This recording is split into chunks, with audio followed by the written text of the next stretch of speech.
I am Phyllis Pitts, who came from Dunsford. I was born in Dunsford. I was born Phyllis Thurston, lived on a farm there, and grew up and came to Lindsay to high school, went to public school in Dunsford, was taught school by my aunt, Georgina Richardson. She married and became Mrs. Woods. You had to behave. Yeah. When I started school, she gave me a seat at the back, and I was talking so much to everybody, she moved me up to the front. So she saw that I got through school. It was a one-room school. She had 32 pupils, all different grades. I walked to school and home every day. I wasn't bused, but my father took me in bad weather. I wasn't a good student, really, but I got through, and I was through collegiate at 17, came to high school in Lindsay, spent 6 years, I guess. I dropped out for 1 year because of a ruptured appendix, and I was out of school for 1 year, but I seemed to recover and went back, finished high school, and took a business course at Miss Baker's Business College. And from there, I went to Toronto, and that's where I spent my career.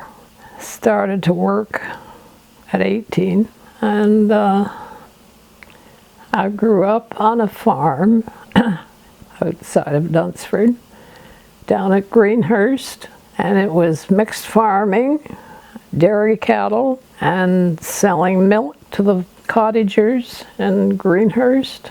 And Uncle Martin, he ran the Greenhurst Pavilion, which was very popular, and I was allowed to go dancing there when I grew up. My uncle was quite adamant about getting well-known bands, and that drew the people, that drew the public. It was special to get down there. It went on for years, but then I think it burned down. And of course my aunt and uncle are both gone now.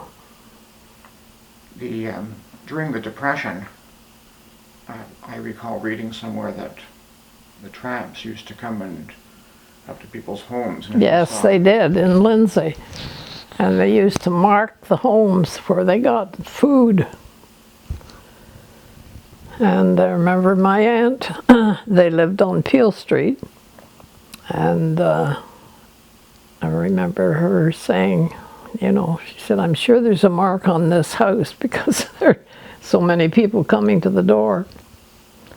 And she'd always make them a sandwich or something. Yeah, that was part of that time. It was pretty grim. There wasn't much money for anything. I do remember that. But then when I was ready for a job, things seemed to loosen up. And through the help of an uncle who was a university professor out in Winnipeg, who had actuarial students that he brought down to Manufacturers Life Insurance Company. That's where they got their jobs. And when my turn came up, he spoke for me and I got a job there. And I spent my whole career there. There was a train at that time from Lindsay to Bobcaygeon.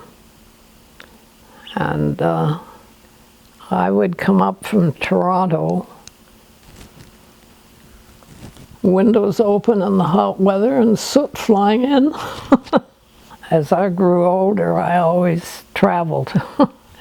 I didn't come home for holidays as much. I mean, through the year there were always holidays, but... Well, I married, finally, and my husband came from Lindsay. We both went to school here, and we married and moved here. So when you were in Toronto when the Second World War was Oh taking yes, place, and yes, I was. what do you remember about those times when the war was in the news? Well, everybody was hanging on to the news, you know, and a lot of people went from the office eventually.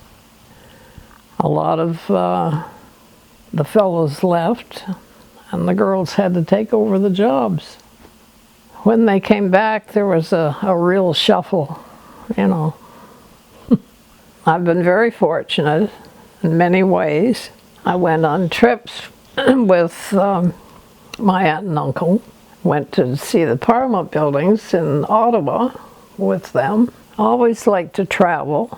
As soon as I could afford a trip, I took one. But I can't think of anything special.